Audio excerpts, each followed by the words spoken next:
Hi guys, it's Sam here with Bargain Hunting Blonde, and today I'm bringing to you a tag video, which is my luxury regrets. So I cannot remember who tagged me in this video. I obviously was tagged. I appreciate it and I remember it, but I can't remember who it was, and most of the time it's on Instagram stories, so it disappears.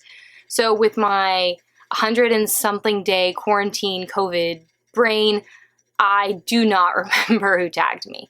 But I really want to do the video as I think we all have luxury regrets. We all have things that we wish we had purchased. So let's start with number one, and there's a little bit of a backstory to this. So number one is the Louis Vuitton key clay in the Damier Azur. And a lot of you are probably thinking, Sam, you own that key clay. And yes, I do. It's right here in this little box, and it's the cutest little dust bag. And it is really cute, and it's adorable, and I love Damier Azur. This is my favorite Louis Vuitton print. But this is a newer purchase.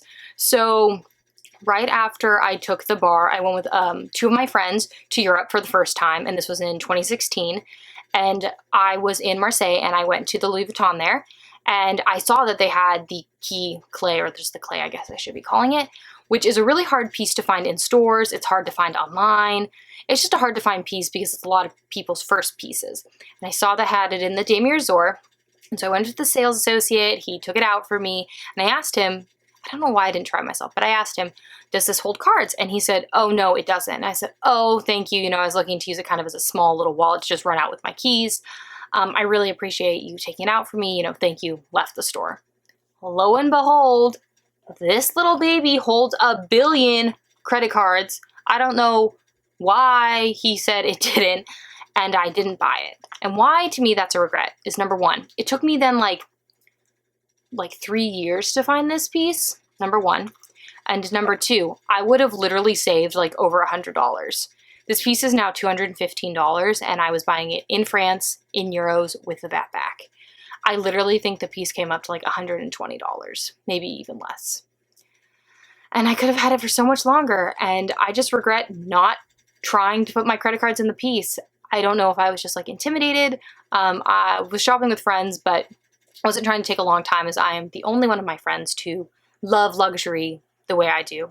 They appreciate luxury and they'll think the bags are nice, but like they're not at the same level. It's not quite as an addiction for them as it is for me. So that's my first regret, is not buying the Damier Azur key clay when I saw it. Regret number two, and this is a recent regret, is not buying the Chanel 19 in the black and white tweed with the interwoven Chanel ribbon when I saw it in stores. Because yes, I saw it in stores. Yes, I saw it at retail, and I did not buy it. I love the Chanel 19. I want a Chanel 19. It is one of the bags on my wish list. I love Chanel tweed. I really want a tweed bag. It is so cool with that Chanel ribbon woven into it, and I didn't buy it. I've since been able to locate it through some resellers. It is almost $2,000. Yes, you heard me right, $2,000 over retail. And I just can't stomach that. It is way too much. I could have bought it, and I didn't. Chanel, you get me every time, because I'm in the store, I see a piece I love, and then I see the price tag. And my little bargain hunting self is like, that's really, really expensive. That's like really expensive. Maybe I can find it for cheaper. Let me tell you something, future self Sam. Whenever you are looking at a Chanel bag, and it's going to be a popular one, and it's just retail price, in the boutique, you should buy it. Because the likelihood that you can find it for less than retail on the Preloved market is slim to none. And I'll keep telling myself that, and I'll keep making this mistake, because I'm sure it's going to happen. Number three. Number three is one that I also deeply regret, and I had a very, very hard to find piece in my hot little hands, and I was so sidetracked by something else that I didn't even consider it. So, story time again. I used to spend, because now with COVID, I have been home for a long time, a lot of time in Europe, not vacationing, but traveling for work. When I travel for work, I do try to make it into the local Louis Vuitton, so I can save myself some money. Sometimes I don't make it, and that is a very sad trip. Sometimes you are in the office until 4 a.m. It has happened. But This time I was with my Zurich SA, who is amazing and has helped me find a lot of hard to find pieces. And at that time I was on the Nano Speedy hunt, and she knew that, and we were talking, and she goes, I don't have the Nano Speedy, but I do have another really cute little bag. And I say, okay, let me see it. I love to see the things, but you know, we can't all buy everything we see. I wish I could, but I cannot. So she brings out the Nano Noe, and I'm like, this is adorable. I love bucket bags, but I am on a speedy hunt.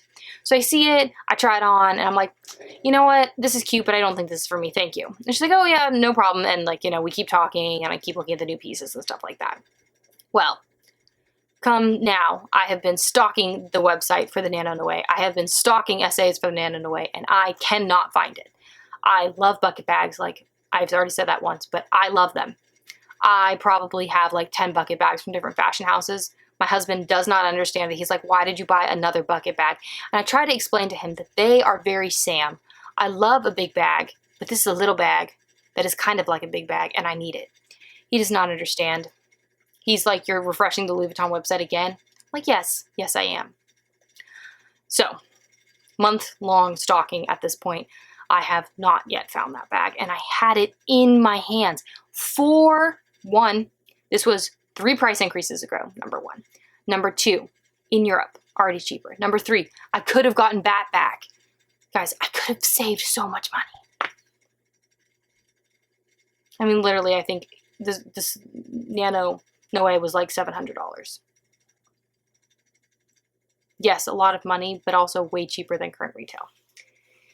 Number 3, this is a piece or a collection that I wish I had picked up a piece in before it was discontinued, and that was the Louis Vuitton multicolor in the Blanc, which is the white. I love the white. I don't super love the noir. I don't know why, but I think the colors on the white are just stunning, and I know that they discontinued this line and still had some pieces. I want to say around 2018, might have been late 2017, but they did still have some. And I just didn't try to track any down. I like wasn't really worried about it, and now I want a piece. But on the Preloved market, they're 1, really expensive, and 2, especially in the Blanc, often not in good condition. Because of the red interior lining, a lot of times the red bleeds through the white if the bag is not stored correctly. I've also noticed that the white, maybe it's just because the background is more evident, you can see a lot more of the multicolor like color wearing off. So the bags just normally aren't as good of condition, and if they are in good condition, they're really expensive. Like the other day, I was on Fashion File, and they had the Speedy 30 in the white, in like pristine, like probably had never been used condition, like someone had bought it and it sat in a closet, maybe carried out once. The bag was over $3,000. Just let that sink in.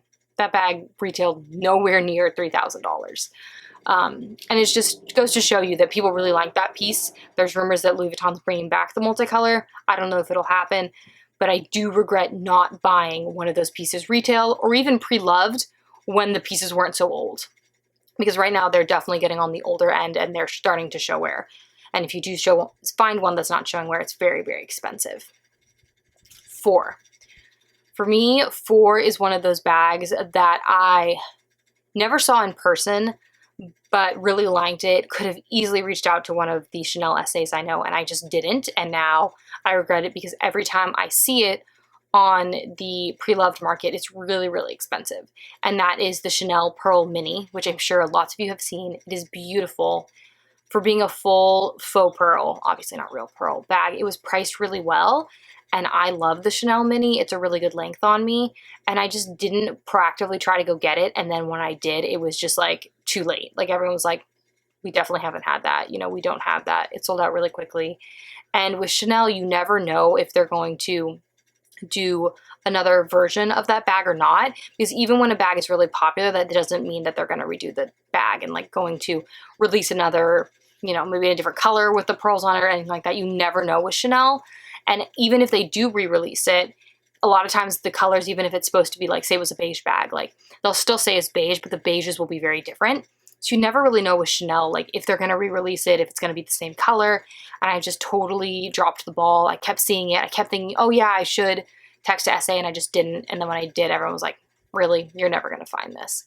I think that happens for me a lot with Chanel because I do have relationships with Chanel sales associates who aren't Chanel boutique sales associates. They are sales associates in like a Neiman's or a Saks or Bergdorf's, and they're great, but they are much more reactive than proactive. So if I reach out to them, I'm like, hey, I'm looking for X, they will look for everywhere for me, send it from a different store. They're great.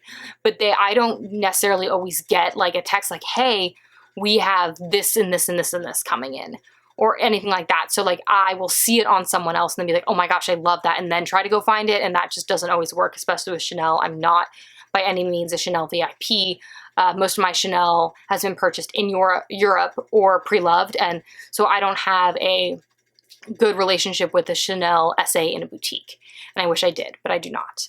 And I think that's also somewhat because I do like to buy Chanel shoes when they go on sale, and I always seem to do that through a department store, which is why I have those other good relationships with department store SAs, which, you know, kind of backfires when you're looking for a very specific bag. So those are my 4 luxury regrets. I'm sure there's many more. As you can tell, those are more recent luxury regrets. I'm sure there's older ones.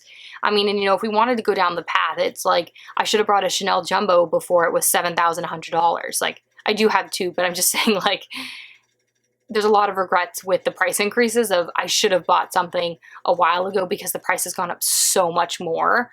And you know, sometimes it's because you didn't have the money saved up at that time, or you've gotten distracted by other pieces, and so you buy 3 handbags instead of that one really expensive handbag. Who knows? But lots of luxury regrets. Some that eat at me a little more than others, definitely. But we've all got them. So it is what it is. But thank you so much for tuning in today to this tag video. If you want to see how I style my bags, please make sure to follow me on Facebook, Instagram, and my blog, which are linked down below. If you want to see more videos like this, more handbag reviews, more handbag comparisons, please make sure to hit the subscribe button down below and the notification bell so you get notified every time I upload a new video, which is about twice a week right now. Thank you so much for tuning in today, guys, and I'll see you in my next video. Bye, guys.